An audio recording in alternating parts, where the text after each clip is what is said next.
Checking back in with our Cjs Sports Wrap, where our team is covering every corner of Lion athletics. I'm Tyler Carmona, and we've got score updates to keep you in the loop and a few personal stories that'll take you a little deeper inside the teams you don't always see up close. Fencing runs this campus, and Columbia reminded everyone of that with a 6-0 sweep down at NYU. Our own Amalia Wompa has been around the team this season. She takes us inside one of their more unique traditions. It's a not-so-ordinary sock that's become part superstition, part statement, and fully Columbia. So Columbia, our uniform and our identity is wearing a blue sock on our opposite arm that we fence with. So when I first arrived, I noticed everybody wearing one blue sock. So I actually asked someone from the team, I'm like, hey, it's pretty cool. How does this start? And no one knew. So I asked the former coach who was here before me, who was in our Hall of Fame, George Katabatovich. He was here for 32 years. And when I asked him, he was always kind of a funny guy. He said, well, I ordered a bunch of blue socks and we didn't have enough, so I only gave everybody one. So I'm not sure if that is true or not. God rest his soul. George passed away a few years ago, so we'll never know. When you wear the blue sock on the strip, that means that you're a very competitive fencer and that we have the resilience, the teamwork, and everything behind us. I think it's a really good representation of us as a team and us as a community. It's not only how we represent ourselves on the strip, but how outsiders see us. We always say they see our blue sock and they're terrified because they know what's coming for them on the strip. Someone comes in, it's a big deal getting that blue sock. It's like, all right, I made it to the best fencing program in the country. And we wear it with pride. We wear it not only to our Columbia meets, but we also wear it to outside meets. Again, everybody notices that blue sock. This is Amalia Wompa for Cjs Sports. Now let's slide over to the tennis courts for a second. Columbia's men are sitting at number 25 in the country, but they'll get a real measuring stick moment this weekend with number 13 Pepperdine coming to town. It's the kind of matchup that tells you exactly who you are. And senior Michael Zhang will be right in the middle of it. Our own Amarna Milne breaks down what's at stake and why this one matters just a little more than another date on the schedule. I'm here at the Milne Family Tennis Center where the Columbia men's tennis team are currently preparing for their next match.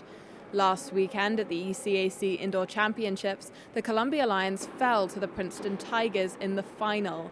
But with a stretch of home matches coming up, the Lions will soon have the opportunity to bounce back in front of their home crowd.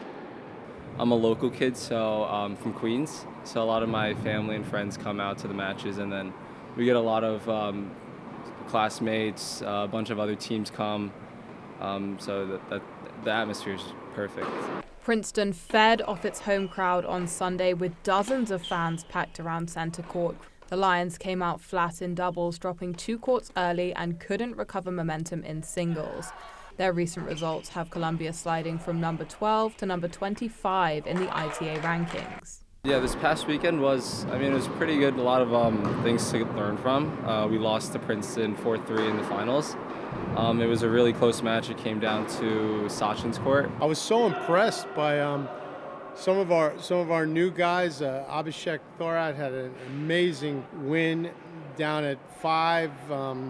Sachin next to him. It turned out to be the clinching match. He's been doing so well for us. He's top 40 in the country now. Putter had a terrific win over a fifth-year senior over there. Really good. And then Nick beat a player who beat him at regionals last year. I was proud of our guys. I think we've improved tremendously, and we're just going to keep trying to get better every day. The Lions will have another chance at defeating Princeton on April 12th, when they'll host the Tigers as part of the Ivy League Conference tournament. But before that rematch, all eyes turn to number 13 Pepperdine, the next big challenge standing in Columbia's way. I guess we'll just come out with more hunger. Definitely something to prove. Not looking for any revenge, just looking to prove ourselves that our hard work paid off and just give it our best. After an off week this week, the Lions will take on Delaware on Wednesday, followed by Pepperdine on Friday. For Cjs Sports, I'm Amarna Milne. Now let's head to the lacrosse field, because Columbia came flying out of the gates this season and put together a record-setting start before finally taking its first loss of 2026 against Lehigh last weekend. But one slip won't erase the momentum they've built, and it's not changing the standard inside that locker room. Our own Newsome has the latest on where the Lions stand right now.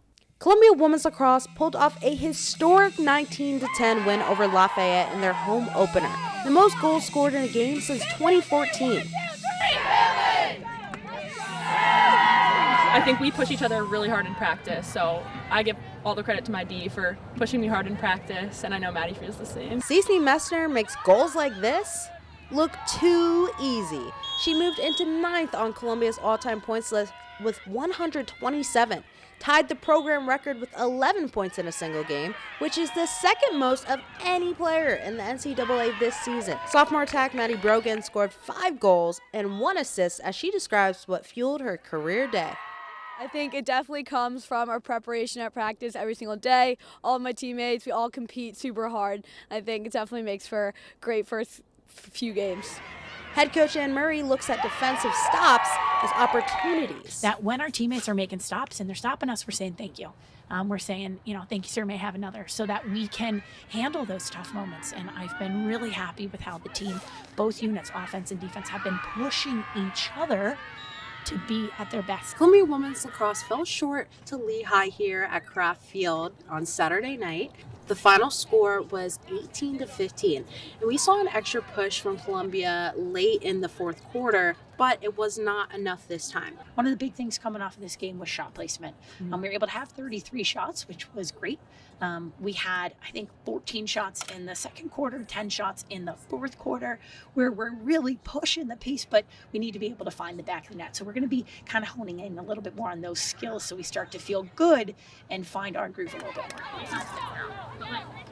We're fine. I think we had a lot of heart in this game. I think we did do a really good job. I'm really proud of the way that we came back at the beginning. And, we just didn't have enough of it. After the major snowstorm hit Sunday, forcing 2 schedule changes, there is no makeup date for the Howard game yet, but I'll make sure to keep you posted. Victoria Newsome, Cjs Sports. And then there's women's basketball, still on top of the Ivy League, but they'll have back-to-backs to close out the week, facing Yale on Friday and then Brown on Saturday. And that'll do it for this edition of the Cjs Sports Wrap. For more scores, stories, and everything Lions athletics, make sure to stay up to date with us. We'll see you next time.